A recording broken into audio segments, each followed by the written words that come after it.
নমস্কাৰ বন্ধু বান্ধৱীসকল, কি খবৰ আপোনালোকৰ? আশা কৰোঁ আপোনালোক ভালে আছে। মোৰো ভালেই।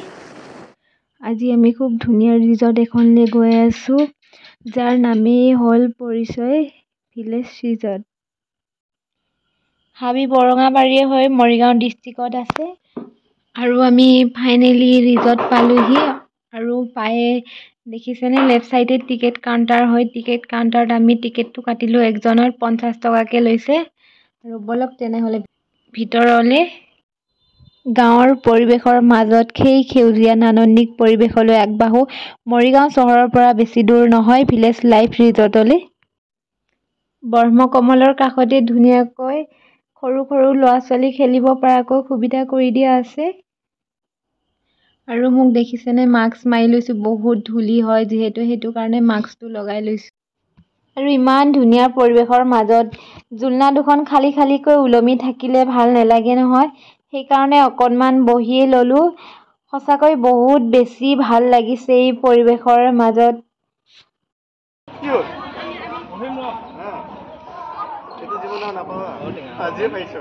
সৌ পোৱালি বিদ্যুতে বোলে।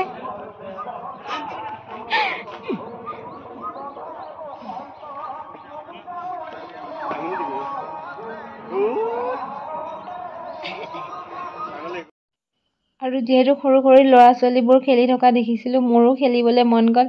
আৰু ওপৰলৈ উঠিবলৈ ট্ৰাই কৰিছিলোঁ, যিহেতু ৰছীবোৰ বহুত ঢিলা হৈ আছিল, সেইটো কাৰণে ওপৰলৈ উঠিব নোৱাৰিলোঁ। আৰু দেখিছেনে বন্ধুসকল, ইহঁত দুটাই সৰু ল'ৰা-ছোৱালীৰ দৰেই খেলি আছে। আৰু আপোনালোকে যেতিয়া ৰিজৰ্টৰ ভিতৰলৈ আহিব, ৰিজৰ্টৰ লেফ্ট চাইডে এখন ধুনীয়া ৰেষ্টুৰেণ্ট দেখিবলৈ পাব। ধুনীয়া মনোমোহা দৃশ্য ফেন। আপোনালোকে আহি চাব এপাক ৰিজৰ্টখনলৈ। আৰু ৰাইট চাইডে দেখিবলৈ পাইছে সৰু সৰু পজাৰ ঘৰ দৰে বনাই থৈছে। তাত বহিও আপোনালোকে খোৱা বোৱা কৰিব পাৰিব ধুনীয়াকৈ।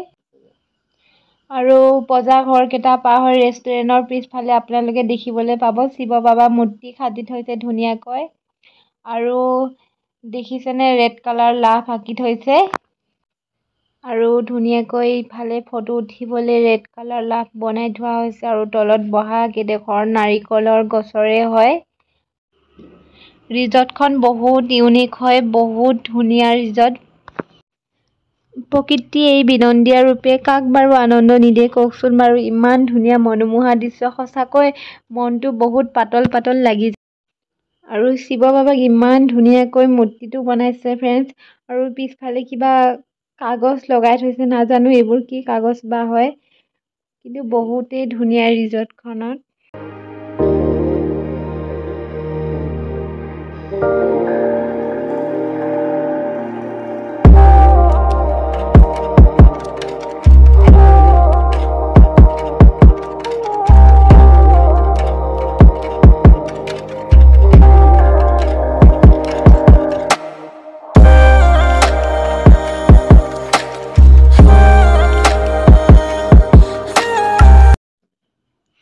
আৰু দেখিবলৈ পাইছে বন্ধুসকল, ওপৰত টকৌ পাতে ধুনীয়াকৈ সজোৱা হৈছে।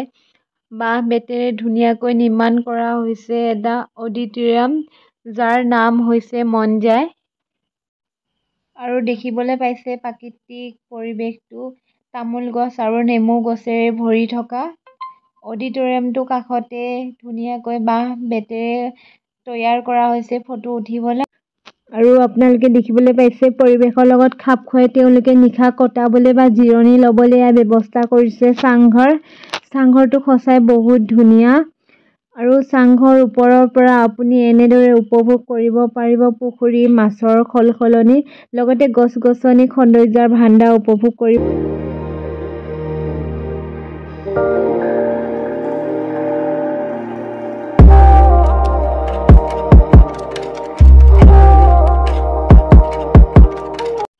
আৰু এয়া দেখিবলৈ পাইছে বুদ্ধদেৱৰ মূৰ্তি, যাক দুইফালৰ পৰা আৱৰি আছে নেমু বাগান আৰু তামোল বাগানেৰে। সঁচাই বহুত ধুনীয়া ঠাইডোখৰ। আৰু দেখিবলৈ পাইছে বন্ধুসকল, ৰিজৰ্টৰ ভিতৰত ধুনীয়াকৈ নামঘৰ এটা বনাই থোৱা হৈছে প্ৰাকৃতিক সৌন্দৰ্য্যৰ মাজত। আৰু ফুলবোৰ দেখিছেনে ইমান ধুনীয়াকৈ ফুলিছে।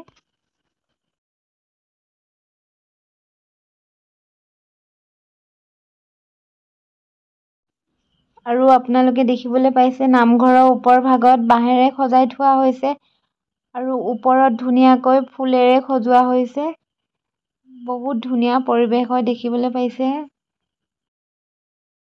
আৰু দেখিবলৈ পাইছে বন্ধুসকল, নামঘৰৰ গুৰুৰ আসন ভাগ এনেদৰে সজাই থোৱা আছে। বাহিৰৰ পৰা সৌন্দৰ্য উপভোগ কৰিব পৰাকৈ গিলাচৰ ব্যৱস্থা কৰা আছে। আৰু এয়া দেখিবলৈ পাইছে নামঘৰৰ লগতে লাগি থকা চুইমিং পুল বুলি ভাবিছিলোঁ, বাট চুইমিং পুল নহয়। এয়া হৈছে 7জন মানুহে পানীৰ মাজত বহি মেডিটেশ্যন কৰা ঠাই। সঁচাকৈ ইমান ধুনীয়া পৰিৱেশ হয়নে? এয়াই আছিল প্ৰাকৃতিক সৌন্দৰ্যৰ মাজত থকা মৰিগাঁওৰ বৰঙাবাৰীৰ এখন ধুনীয়া ৰিজৰ্ট। প্ৰাকৃতিক সৌন্দৰ্যৰে ভৰা এই ভিলেজ লাইফ ৰিজৰ্টখনলৈ এপাক আহিবচোন বন্ধুসকল। আশা কৰোঁ বহুত ভাল পাব ৰিজৰ্টখনলৈ আহি। আৰু অৱশেষত মোৰ ভিডিঅ'টো চাই ভাল পালে যদি বন্ধুসকল মোৰ চেনেলটো ছাবস্ক্ৰাইব কৰি যাব। লাইক, কমেণ্ট, শ্বেয়াৰ, ছাবস্ক্ৰাইব কৰিবলৈ নাপাহৰিব। আজিলৈ আহিছোঁ।